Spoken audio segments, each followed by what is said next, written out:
Hi guys, it's Nicole. Hi, it's Gary again. Well, we have lists. We have lots of lists. Uh, uh, I think we've decided that after going back and forth, that renting the house would probably cause too many problems, and having to go back and forth between Germany and the U.S. Would be more costly and than it would be worth. Yeah. So, We're so trying to get some startup money for when we go to Germany because moving our stuff is going to cost a lot of money. We finally called about that and got some price quotes, and it's really expensive to move your stuff overseas. So yeah, we're making lists of what we want to keep, what we want to sell. yeah. So we went like most everything these days.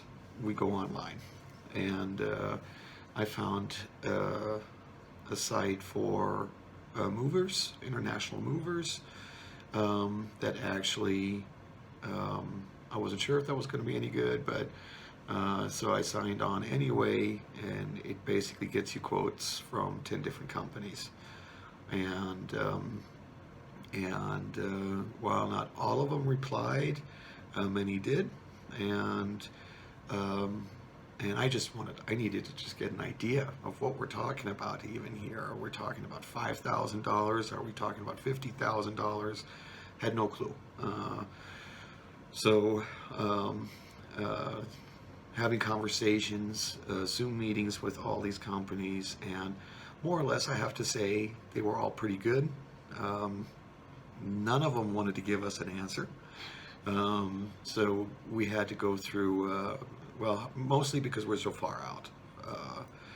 We're looking at moving in mid-April, and so still months out. And with the situation of our ports being clogged up, uh, COVID, shortage of truck drivers, fuel prices rising, there was not a lot of predictions on how much it was going to cost us. So we did all the meetings. We walked through the house with the phone, and of course that's when I realized that we should have differentiated between what stays and what goes. Um, and So we figured that out too, I think. There's things, of course, you want to keep, and things that you're not sure of, and things that have been sitting in the basement or in the garage for years without being touched. So, not exactly think of myself as a hoarder, just more of a practical person that, someday I'll probably need this, and then I'll have to buy a new one if I get rid of it, kind of a thing. I don't know. I'm going to guess that a lot of people can relate to that. Um, so we finally got prices. So we were looking at anywhere from $8,000 to $14,000 for a container for our stuff. And for those who are seriously considering doing a move like we are to Germany or otherwise, um, try to reduce yourself. It makes a big difference, and that hits on another point that is actually really important, is the voltage difference. The United States is 120 volts, Germany is 240 volts, but they have a different amperage. So there is practical transformers that you can buy, starting as little as $15 a piece, going all the way up to 150. That converts your power needs for those things that you really need to bring. No TVs, no DVD players, no anything. Like kitchen appliances. Kitchen appliances, Yeah, yeah. we have to get rid of our cappuccino maker. It's very sad. Gary That got that stinks. for me. Um, but Germany has pretty much everything that we have, and it is very good quality stuff for the most part, but you also pay a larger price for it. So the question is that what do you want to sell here, so you don't have to pay for your transporting, and going to be spending, however, more money there once you get there, and I think even so, it hasn't really come up yet. I think we'll probably reevaluate the things that we really want in our lives. It's absolutely possible that we'll rebuy exactly everything that we've had before, but maybe we should take a look at what we really need when we get there. And so now we have the company that'll ship us over there. We finally decided on one. They were very precise, very accurate. We had options of packing things ourselves and unpacking things when we got there. We decided to pay the extra money for them to pack it and for them to unpack it. Yeah. So they will come in and pack the things that we've designated for that goes with us, and then and they'll unpack it for us when we get there. Of course, we're going to be without all these things for 2 months, so we need to pack a lot of suitcases. We've settled on 2 cases per person, so 6 cases total. Predominantly things that our daughter needs, because I can imagine few things worse than a 5-year-old with nothing to do while you're trying to restart your life, and especially since things are going to change drastically for her. She has to learn language and get used to different social behaviors that she's probably not accustomed to. So to make the transition as easy as possible, I think a lot of her things are going to go. And I have lived there before when I was young, when I was her age, so I kind of have an idea about certain things. So that's our packing, and of course the paperwork. So America has paperwork, Germany has paperwork, so be prepared to get an onslaught of both. The Germans want to make sure that you're not importing anything illegal, like my guns, and or bringing in new things for selling again, or you pay taxes on it. Those are the options. Get ahead of that. There's things, you need an EIN number from the IRS, and the IRS is understaffed. That has been our daily drama, calling every day, twice a day, trying to get somebody on the phone, which yesterday we finally did. And it was wonderful talking to the IRS. I never thought I'd say this, but it was. So, and they were great. They were helpful. We got it. We're good. The lady's really nice. Yeah. And the other paperwork, well, if you comment down below, whatever you need to know, we'll be happy to share. You shouldn't have to go through the things we went through. There's no point in that if we can tell you what it is. And maybe many of you already know what you need. So we're not going to clutter it up with long lists. What other lists do we have? Selling the house. Yeah, you want to tell them about that? Oh, sure. So we're looking at selling the house, and we first looked at one of those places that you can just sell it outright, called Open Door, and they wouldn't take our house because we have a pool. So if you don't have a pool, you can just do like this little walkthrough and video your house, and they'll take your house really easy. But we had to go a different route. We got a realtor. So we had to go stay at a hotel for a weekend while they did a bunch of showings, because we have kids and pets, and like we don't want to be making a mess while people are trying to do their nice showings. We can't be sitting here while they're doing showings, and because of COVID, there's like not anywhere else to go like for the whole entire day. So we had to do that. It was interesting. I don't know, took river swimming a lot while we were at the hotel. But selling has definitely been like interesting challenges. There's all kinds of paperwork you have to do for selling your house too. And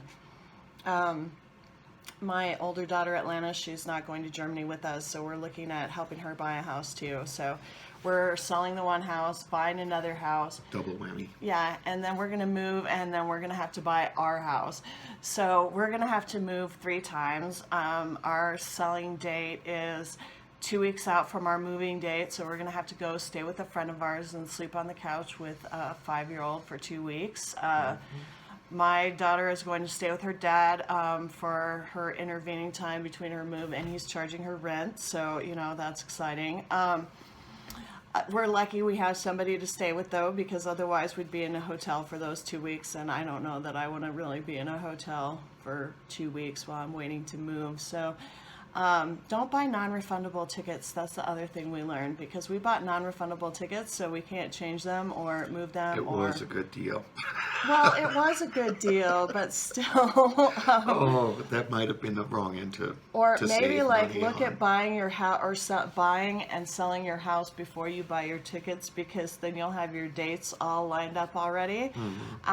Because the other thing too, like the people who are buying our house, they wanted to have a like 2-week closing period instead of 30 days because they're paying cash, which is actually really awesome. So, but we got them to push the date out a little bit more. That way we don't have to be homeless for a month and a half before we're moving. Because then we're going to Germany and staying with Gary's mom while we look for a place over there. So lots and lots and lots of buying and selling of houses. So definitely the more you can minimize your stuff, the better. The other thing we've been doing is we had a bunch of old paperwork because Gary and I both independently each used to own a business. So we took all our big 17 whatever boxes of business papers and shredded them. We bought a shredder. It was worth it. That was the best $30 we probably spent. Yeah. And we spent day after day just shredding. So, yeah, you can hear the shredder when you actually lay in bed at night. Yeah. So, yeah, that, and thanks to the internet is kind of different. So we've been able to kind of look at Germany's housing for rent, for sale, Yeah. living. There's lots of good deals. Well, and there's a footnote to that. Good deals when you're looking outside of big cities. I was actually shocked to find that you could buy homes for much less than I ever thought possible. However, some of those homes or houses are 300 years old, literally older than the founding of our country. So I don't think settling is going to be an issue with those houses, but the limitations, because they are protected. So while the city or the state will help in restorations or repairs, there is a limited amount that you can do to them. So, Especially with the outside. yeah, especially the outside. Germany's very strong in maintaining their cultural looks, and rightfully so. No stucco. Yeah, so these buildings survived world wars and many owners, and they're beautiful. They sure are beautiful. Small rooms, but beautiful nonetheless. So yeah, so we have there too really a lot of things that we need to look at as soon as you live outside of the city. Let's say 50 kilometers, which is about roughly 30 miles 30 or miles, something like yeah. that. Even with their incredible bus and train system, you're still looking at probably owning a car if you're living that far out. So you have an extra expense there. But we're talking about buying a complete home paid off between 80 and 210,000 euros. The euro at this moment is valued a little bit more than the dollar, so our dollar doesn't go as far over there as it would here. The homes here are going for between 500,000 and 700,000, so it's still probably like half the price. Yes. Get somebody who knows what they're doing over there. You're going to be paying taxes and that are relatively high in comparison to when we buy a home here. And you're going to also pay you're going to pay for I know the German word now. The German, that this is how much I've been thinking about it. And it's just the German words are all of a sudden popping into my head easier than the American version. But a realtor, you're going to have to pay your realtor quite a bit. But they take care of everything, and I guess it's worth it. And Yeah, ours has been helpful, the one we have here. Yeah. And then, and the ones that we'll find over there, very helpful, easy to talk to, with some differences, of course. They do things a little bit differently, but our idea is, I think, we're talking about renting an apartment there to be in Frankfurt, because you have to consider that for work. Because outside of the big towns is very small towns. So you basically live in the countryside. Even though the distance from the big city to the countryside is much shorter there than it is here. Which is always funny, because the Germans flip out and it says, "You want to live 50 kilometers away?" And I'm like, I drive that to go to work here in America, you yeah, know? exactly. And, but they're just plain shocked about it. Well, they don't have suburbs like we have here. It's either like the city or the town. You don't have like this whole like huge sprawl in the middle, so it's a little bit of a different mentality. It is. And actually something I think I'm looking forward to. But those are the things yet to come. Oh, and the important thing too to remember, if you're buying a house in another country, they don't let you do financing like you do here until you've lived there for a year and you have an employment contract, at least with Germany. So we have to, if we're going to buy a place, we have to buy it either outright with cash, or we have to wait for a year until we have all our banking set up and a job set up. Yeah. Unless you have the big bucks to just straight up buy something complete. That's kind of, you're going to have to go through some hoops before you get to where you want to be. So, so it definitely helps to have some cash, but I think we're finding very acceptable ways of doing things nice and easy. Yeah, that's why we decided to sell the houses, so we would be able to get a house over there, because we looked at the banking aspects first and trying to get a loan, and that's kind of why we landed on selling instead of renting. So that way we can have some startup money when we get there, and we don't have to worry about things as much. Yeah, and I think first and foremost, I mean, my thoughts are mostly with Nicole and our daughter River, being able to give River an education similar to what I've had, is to grow up multinational, learning different languages, customs, people, countries, and well, perhaps even for Nicole. So she visited there with me one time, and we did a little boat trip down the Rhine River to France. She seemed to enjoy that more than I actually thought she did. So I was afraid to go on the boat the first time because I get seasick. Yeah. But going on a riverboat is not the same as going on like an ocean boat because it's like flat like this. It's- You don't get seasick. Pretty wonderful. And I got expensive seasick pills too. Didn't need them, so. Well, I took them every day. Oh, you did? Yeah. Why? Just to be sure. I Oh, don't know. It doesn't okay. hurt you to take seasick pills, I think. I So suppose not. I don't know. So, yeah.